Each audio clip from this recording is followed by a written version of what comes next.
Ça arrive. Vous êtes sur le point d'assister au jour le plus dangereux d'août. Mais presque personne ne l'a vu venir. Le 6 août 2025 ne se présente pas comme une simple date dans le calendrier.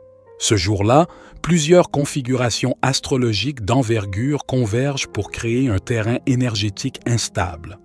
Les tensions célestes ne sont pas visibles à l'œil nu, mais elles imprègnent l'ambiance collective d'un sentiment diffus de saturation, de lassitude, voire d'inconfort inexpliqué. Si vous ressentez une lourdeur inhabituelle, une confusion émotionnelle ou une difficulté à agir clairement, c'est que vous êtes déjà traversé par ces champs d'influence. Et si vous ne suivez pas le plan, vous tomberez exactement là où ils veulent que vous soyez. Ce jour coïncide avec l'entrée de Mars en Balance, une position qui ralentit l'élan naturel d'action et génère une tension intérieure entre le désir de paix et l'envie de réaction. À cela s'ajoute une opposition directe à Saturne et Neptune, deux planètes qui diffusent respectivement restrictions et illusions. Le résultat est une dynamique invisible mais puissante de brouillage émotionnel, de pièges mentaux et de sabotage discret. C'est comme si vos élans les plus purs étaient freinés au moment même où vous étiez prêt à avancer. Ce n'est pas votre imagination. Ce sont les effets conjoints de la Lune en Capricorne qui entre en opposition avec Vénus et Jupiter en Cancer. Cet aspect crée une dissonance entre vos besoins émotionnels et la réalité relationnelle. Le sentiment d'isolement peut s'accentuer, même au milieu de vos proches. Des désaccords mineurs prennent une ampleur inattendue. Vous ne pouvez pas vous permettre de laisser la première voix dans votre tête gagner. Quand vous vous réveillerez demain, faites très attention. La première pensée qui vous traverse l'esprit, aussi subtile soit-elle, n'est pas aléatoire. C'est la graine qui donne la direction émotionnelle pour le reste de la journée. Ce phénomène est accentué par la rétrogradation actuelle de Mercure en Lion. Cette position amplifie les distorsions mentales, crée des malentendus dans la communication et active des schémas de pensée basés sur l'ego ou la peur. La première voix dans votre tête n'est peut-être pas la vôtre, parce qu'en ce moment, l'inconscient collectif est bruyant. Si vous vous levez avec un poids inexpliqué, une fatigue mentale soudaine ou des pensées auto-sabotantes, ce n'est pas un hasard.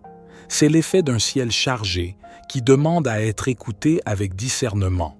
Et en ce moment, cette première pensée n'est probablement même pas la vôtre.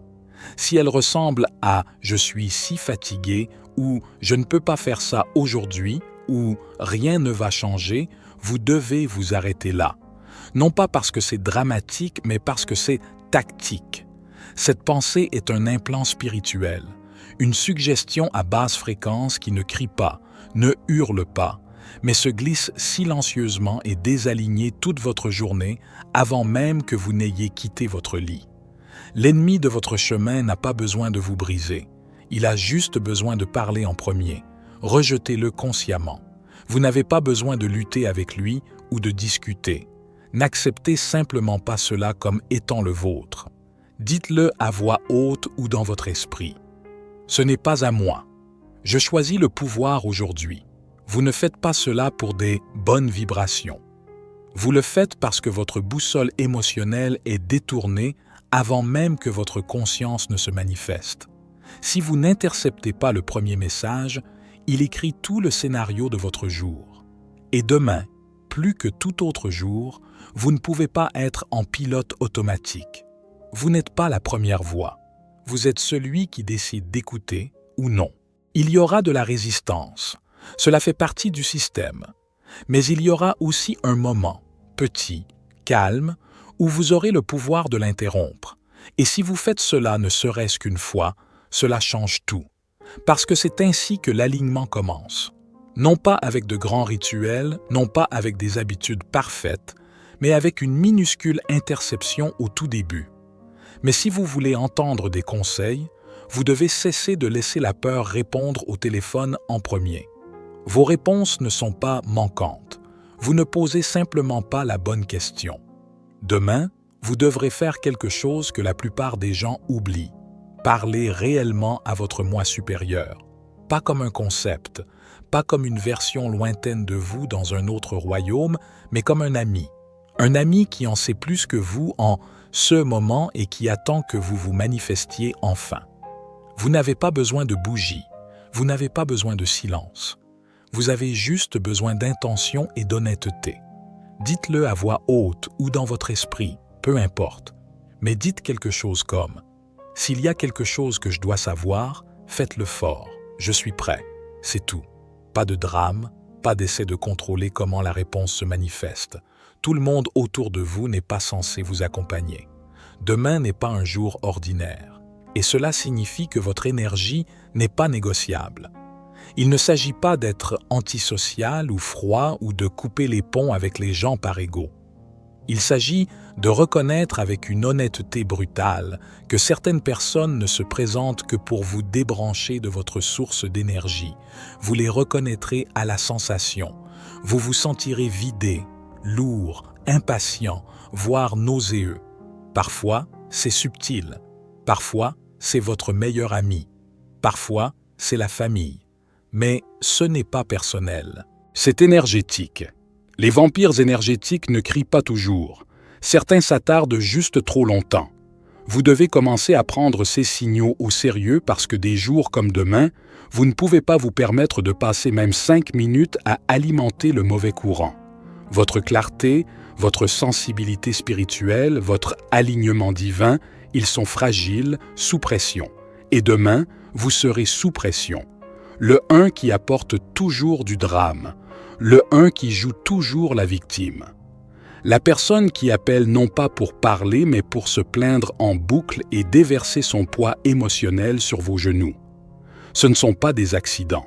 Ce sont des interceptions spécifiquement chronométrées pour dérailler votre sensibilité et bloquer la clarté que vous êtes sur le point de recevoir. Votre élévation est surveillée. Vos distractions sont planifiées.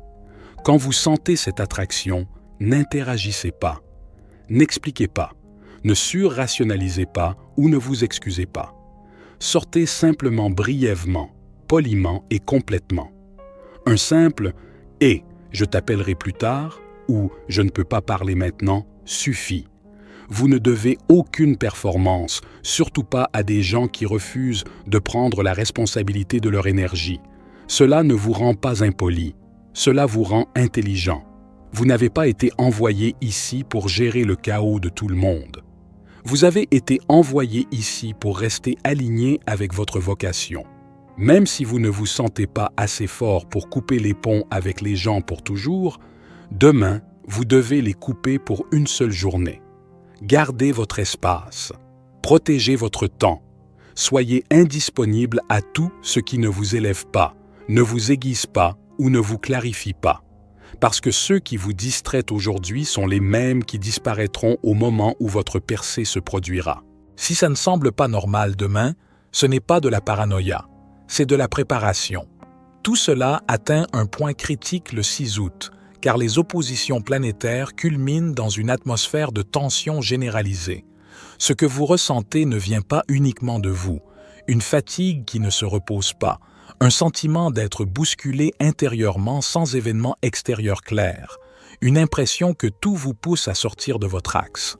Ce sont les signaux d'un climat astrologique qui veut vous distraire du signal le plus important, le vôtre. Votre intuition vous chuchote depuis des semaines maintenant. Des signaux silencieux, des pressentiments, de subtiles sensations viscérales que vous ne pouviez pas vraiment expliquer. Mais demain, ce ne sera plus subtil. Le volume augmentera. Votre instinct parlera plus fort, plus vite et avec plus d'urgence. Et votre seul job est d'arrêter de l'ignorer. Pas tout n'aura de sens. Pas tout sera logique. Mais si votre voix intérieure dit « n'y allez pas » ou « annulez cette réunion » ou « ce n'est pas le moment », vous devez écouter instantanément. L'intuition ne négocie pas, elle alerte. Trop de gens ignorent le signal par politesse, peur de décevoir les autres ou essayer de garder les choses normales. Mais demain n'est pas normal. Et votre intuition n'est pas un sentiment, c'est une stratégie. Un radar interne précodé qui essaie de vous guider à travers des mines terrestres spirituelles que vous ne pouvez pas encore voir.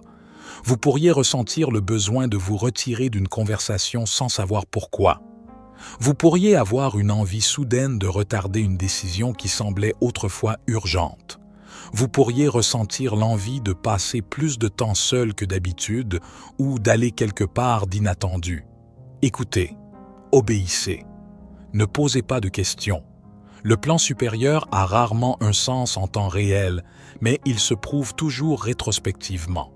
Vous ne saurez pas toujours si c'était la bonne décision, mais votre paix le confirmera. Non pas parce que tout devient soudainement facile, mais parce que vous sentirez votre énergie commencer à se stabiliser à nouveau. L'intuition est la voie de votre ligne de temps. Ignorez-la et vous sortez du chemin. Donc, demain, si ça ne semble pas normal, ça ne l'est pas. Si ça semble précipité, ralentissez. Si ça semble forcé, partez. Des signaux spirituels sont diffusés constamment. La question est, les entendrez-vous à temps ou ne les reconnaîtrez-vous qu'après le détour? Il ne s'agit pas de rébellion pour la rébellion. Il s'agit de se souvenir de qui vous êtes. La plupart des gens suivent des règles qu'ils n'ont jamais remises en question. Ils s'habillent d'une certaine manière, parlent d'une certaine manière, traversent la journée comme s'ils avaient signé un contrat qu'ils n'ont jamais vraiment lu. Et sans s'en rendre compte, ils ont lentement cédé leur identité à des routines conçues pour la sécurité, pas pour l'authenticité. Mais demain, le 6 août, quelque chose se passe sous la surface. Un moment de levier spirituel. Et l'univers observe pour voir qui sort de la boîte dans laquelle il a été piégé. Chaque cage a une porte ouverte, mais pas tout le monde ne la franchit pas. Alors, voici votre mission. Enfreignez une règle.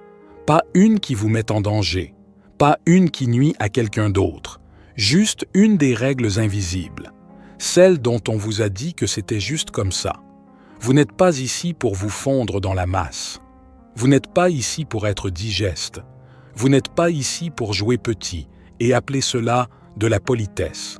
Vous êtes ici pour exister, en vérité, peu importe à quel point cela semble étrange au début. Il se passe quelque chose de puissant lorsque vous choisissez de ne pas obéir à une règle qui ne vous sert plus. Cela envoie un signal non seulement au monde, mais à votre propre subconscient que vous ne participez plus à la mascarade. Vous n'êtes pas un personnage, vous n'êtes pas un suiveur. Ceux qui changent les lignes de temps changent d'abord leur posture. Alors demain, faites une chose qui rappelle à votre corps, à votre esprit et à votre énergie que vous êtes souverain, que vous n'êtes pas ici pour être modelé par la peur, que vous n'êtes pas un esclave de ce qui a toujours été, parce que ceux qui osent bouger différemment, même une seule fois, ouvrent un portail pour quelque chose de bien plus grand. Et une fois que ce portail s'ouvre, votre ancienne vie ne peut plus vous retenir. Se précipiter est la façon dont ils vous font manquer le signal. Chaque piège spirituel, chaque désalignement, chaque mauvaise décision que vous avez jamais prise a probablement commencé par un moment d'urgence inutile. Vous avez été sous pression, pressé, essayant d'aller quelque part, de respecter un délai, de suivre le rythme, de faire vos preuves, de faire plaisir à quelqu'un, de faire en sorte que quelque chose se produise avant même d'avoir eu le temps d'entendre vos propres pensées. Mais voici la vérité. Le pouvoir spirituel ne se précipite pas. Et demain, vous le remarquerez. Une étrange tension dans l'air. Tout bouge vite.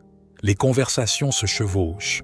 Les notifications frappent plus fort que d'habitude. Ce sentiment subtil que vous êtes en retard, même si rien ne va réellement mal.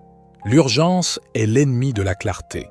C'est fait exprès, car lorsque vous vous précipitez, vous cessez de choisir. Vous commencez à réagir. Vous perdez votre centre. Et une fois que vous perdez votre centre, vous êtes plus facile à manipuler. Alors demain, vous devez contrôler votre rythme à tout prix. Cela ne signifie pas être paresseux ou passif. Cela signifie être intentionnel, refuser de se laisser prendre dans un rythme qui n'a jamais été le vôtre au départ. Si quelqu'un vous met la pression, faites une pause. Si quelque chose semble urgent, questionnez-le. Si votre esprit dit « Nous devons régler ça maintenant », respirez avant d'agir. La lenteur n'est pas une faiblesse, c'est un pouvoir avec une longue mémoire. Vous n'avez pas besoin de dire oui à chaque course, chaque message, chaque réunion. Vous n'avez pas besoin de surcharger votre journée. Vous n'avez pas besoin d'être productif d'une manière qui laisse votre esprit vide. Ce qui compte demain, c'est la présence, la précision, l'intuition, la conscience. Et vous ne pouvez accéder à rien de tout cela si vous sprintez pour respecter les délais des autres. La vérité est que beaucoup de choses que vous pensez que vous devez faire peuvent attendre. Et si elles ne peuvent pas attendre, alors elles ne sont pas alignées. Parce que ce qui est vraiment pour vous vous rencontrera à votre rythme. Alors, laissez tout le monde se précipiter. Laissez-les s'agiter et s'affoler et surréagir. Vous bougez plus lentement. Vous choisissez soigneusement. Vous écoutez plus que vous ne parlez. Vous faites une pause avant d'appuyer sur « Envoyer ». Vous bougez quand votre instinct dit de bouger, pas quand l'horloge le dit. Parce que ceux qui resteront calmes demain entendront le message que tout le monde manque. Et ce message, c'est exactement la pièce que vous attendiez. Le pouvoir qui a besoin d'être vu n'est pas un vrai pouvoir. C'est une performance. Il y a une étrange illusion que la plupart des gens ne remarquent jamais. Ils pensent que gagner signifie qu'ils sont alignés, que dominer une conversation, gagner une dispute ou attirer l'attention signifie qu'ils font quelque chose de bien. Lorsque vous partez tôt, vous faites de la place pour quelque chose de plus grand à entrer. Quelque chose qui ne nourrit pas l'ego, mais renforce l'esprit. L'âme ne se soucie pas de qui a applaudi. Elle se soucie seulement de savoir si vous vous êtes entendu. Alors demain, choisissez le silence quand vous savez que vous pourriez dominer. Éloignez-vous quand votre ego veut s'impliquer. Ne résistez pas seulement au drame. Résistez aux éloges qui vous rendent accro à une récompense superficielle. C'est ainsi que vous progressez. C'est ainsi que vous montrez au divin que vous êtes prêt pour le niveau de pouvoir suivant. Le pouvoir ne ressemble pas toujours à du mouvement. Parfois, c'est la décision de ne pas réagir du tout. Demain ne consiste pas à réparer votre vie. Il s'agit de se souvenir que vous avez le droit d'être immobile, que vous n'avez pas à vous engager dans chaque problème qui frappe à votre porte, que vous avez le droit de ne pas répondre à l'appel, de ne pas répondre au message, de ne pas entrer dans le combat. La paix n'est pas une évasion. C'est un alignement avec ceux dont votre esprit a réellement besoin. Certains d'entre vous se réveilleront demain et ressentiront immédiatement le poids de l'urgence, la pression de faire quelque chose de grand, de prendre le contrôle, de réparer ceux qui semblent brisés. Et c'est exactement à ce moment-là que vous devez faire une pause, respirer, vérifier, vous demander « Est-ce à moi de réparer cela ou est-ce le monde qui essaie de me piéger dans une autre boucle ?» Parce que voici ce que la plupart des gens ne réalisent pas. Le plan divin n'est pas chaotique. Il n'est pas frénétique. Il n'a pas besoin de crier pour attirer votre attention. Il est doux, calme, mais constant. Et la paix est sa fréquence. Lorsque vous choisissez la paix, même pour un instant, vous entrez dans cette fréquence. Vous vous donnez la permission de faire confiance, de lâcher prise. Et ce faisant, vous vous alignez avec quelque chose de plus grand que ce qui se passe autour de vous.